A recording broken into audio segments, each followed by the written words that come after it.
আসলে আজকে এখানে আমরা উপস্থিত হয়েছি আমাদের গত যে 17 বছর আমরা যে মানে নির্যাতন, আমাদের যে কি পরিমাণ নির্যাতন করা হয়েছে বাংলাদেশ জাতীয়তাবাদী বিএনপি দলের যারা অঙ্গ সংগঠনের প্রত্যেকটা নেতাকর্মীর পর্যাপ্ত পরিমাণে তাদেরকে কষ্ট দেওয়া হয়েছে।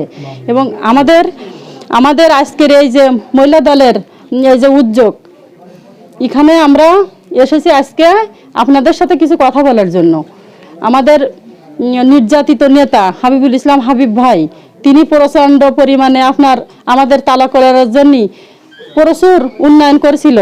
যখন বিগত দিনই যখন সে এমপি ছিল, সে উল্লেখযোগ্য অনেকগুলো উন্নয়ন কাজ করেছিল। কিন্তু এখন তারপরে যে 17 বছর যে স্বৈরা শাসক ছিল, স্বৈরা শাসক একটা কোনো উন্নয়নমূলক কাজ তারা দেখাতে পারেনি। এখন এরই পরিপ্রেক্ষিতে আমরা মনে করেন আমাদের কোনো কথা বলার ইয়ে ছিল না, আমাদের কোনো কথা বলার স্বাধীনতা ছিল না, আমাদের বেড়ানোর স্বাধীনতা ছিল না। আমাদের প্রত্যেকটা দলের নেতাকর্মীরা আমরা মহিলা বাড়ি থেকে বেরোতে পারিনি, আমাদের একটা কথা বলতে দেয়নি কোথাও। সামনে আমাদের এখন আমাদের প্রথম একটা বিজয় হয়েছে যে আমরা কথা বলতে পারতেছি, আমরা আপনাদের সাথে কথা বলতে পারতেছি। কিন্তু 17 বছরে আমাদের এরকম কোনো পরিবেশ আমরা করতে পারিনি, আমরা ইউনিয়নে যেতে পারিনি। আপনাদের মানে আওয়ামী লীগের এত নির্যাতন নিপীড়নের কারণে আমরা কোথাও বেরোতে পারিনি। আমাদের পুরনো যারা ছিল তাদের সঙ্গে আমাদের কথা হয়েছে, আমরাও বলেছি তাদের ইয়ে করতে। এখন আমরা নতুন করে আপনাদের নিয়ে সামনের দিনগুলো আমরা এগোবো। আমাদের একটাই লক্ষ্য থাকবে, আমাদের দক্ষিণবঙ্গের নেতা হাবিবুল ইসলাম হাবিব ভাইকে কিভাবে আমরা এমপি নির্বাচিত করব, এবং তার হাতকে যদি আমরা শক্তিশালী করতে পারি তাহলে আমাদের সমস্ত চাওয়া পূরণ হবে। কারণ তার ব্যক্তিগত জীবনে তার কোনো আকাঙ্ক্ষা নেই, কারণ সে 4 বছর মিথ্যা মামলায় সে কিন্তু কারাবরণ করেছে এবং 70 বছরের সাজাপ্রাপ্ত হয়ে তারপরেও সে কিন্তু আমাদের সেবার জন্য, আমাদের খেদমত করার জন্য সে ফিরে এসেছে। এখন কিভাবে আমরা পরবর্তীতে তার হাতকে আমরা শক্তিশালী করবো, এটাই আমাদের লক্ষ্য। আপনারা আছেন মহবুব আলী ভাইয়ের, অত্যন্ত তিনি একজন গুণী মানুষ, তার ডাকে তার তত্ত্বাবধানে আপনারা এখানে এসেছেন, আমি অত্যন্ত গর্ববোধ করছি। কারণ তার মতন একজন মানুষের পাশে বসে আমি কথা বলতে পারতেছি। আরেকটা বিষয় এই আপা, আপনারা এখন সবচেয়ে অগ্রণী ভূমিকা রাখবে বাংলাদেশ জাতীয়বাদী বিএনপি এবং মহিলা দল, আমাদের তালা উপজেলা যে মহিলা দল এবং নগরঘাটা ইউনিয়নের যে সমস্ত আপনারা আছেন, আপনারা সবাই একটু সহযোগিতা করবেন হাবিবুল ইসলাম হাবিব ভাই কিভাবে সামনে সে এগোতে পারে। এবং আপনারা একটা মহিলা কিন্তু অনেক কিছু করতে পারে, সে কিন্তু বুঝাতে পারে যে কিভাবে আমরা একটা ভোট সংগ্রহ করব, কিভাবে তাদেরকে বুঝাবো। সত্যি 17 বছরে যা কিছু হয়েছে আপনারা সেটাই তুলে ধরবেন, আপনারা সেটাই যাবেন সামনে আমরা কিভাবে নির্বাচন করব, সুস্থ নির্বাচন।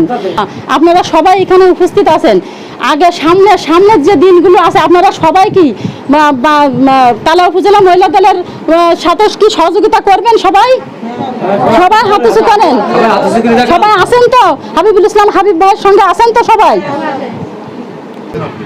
সময় তো উপস্থিতি, আপনারা এত সময় আজকের এই মহতী অনুষ্ঠান তালা উপজেলা মহিলা দলের সাংগঠনিক সম্পাদিকা মেহরুন্নেসা মিনি আফার নেতৃত্বে আমাদের ইউনিয়ন বিএনপির সার্বিক সহযোগিতায় আজকের এই ইউনিয়ন মহিলাদেরকে নিয়ে আজকের এই অনুষ্ঠান জননন্দিত জননেতার সাবেক সংসদ সদস্য হাবিবুল ইসলাম হাবিব ভাইয়ের নির্দেশে এবং ইউনিয়ন বিএনপির সুযোগ্য সভাপতি বারবার নির্বাচিত সাবেক চেয়ারম্যান জননন্দিত জননেতা জনাব মোহাম্মদ মহবুব আলী সর্দারের নির্দেশক্রমে আজকের এই মহিলাদেরকে নিয়ে বসা।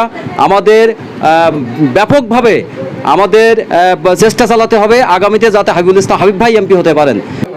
বিসমিল্লাহির রহমানির রহিম। বাংলাদেশ জাতীয়তাবাদী দল নগরঘাটা ইউনিয়ন শাখা কর্তৃক আয়োজিত আজকের এই মহিলাদের নিয়ে যে মত বিনিময় সভার সম্মানিত তালা উপজেলার মহিলা দলের সাংগঠনিক সম্পাদিকা মেহরুন্নেসা মিমি, উপস্থিত আছেন আমার নগরঘাটা ইউনিয়নের বিএনপি সাংগঠনিক সভাপতি আক্তারুল ইসলাম মোড়ল, উপস্থিত আছেন যুব দলের সভাপতি ইশাদক মিলন, উপস্থিত আছেন সাবেক সভাপতি হাবিবুর হাবিব, আমাদের বারবার নির্বাচিত ইউপি সদস্য আবুল কালাম আজাদ, উপস্থিত আছেন রবি, উপস্থিত আছেন আমার চাচা ইনসাফ, উপস্থিত আছেন যাদেরকে নিয়ে আজকের এই মহিলা দলের শুভেচ্ছা।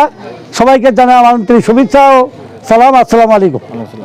আসলে আমরা যে মহিলা দলের যে সম্পাদিকা মিমি আবার যে আমাদের দিক নির্দেশনা দিয়েছে এবং আমরা যে মহিলা দলকে সুসংগঠিত করতে হবে, আমাদের সাবেক এমপি হাবিবুল ইসলাম হাতকে শক্তিশালী করতে গেলে এবং সামনে তাকে যদি আমরা এমপি বানাতে আমাদেরকে সব দল কঠিনভাবে আমাদেরকে দলকে সুসংগঠিত করতে হবে, না হলে আমাদের কিন্তু অনেক পিছিয়ে যেতে হবে।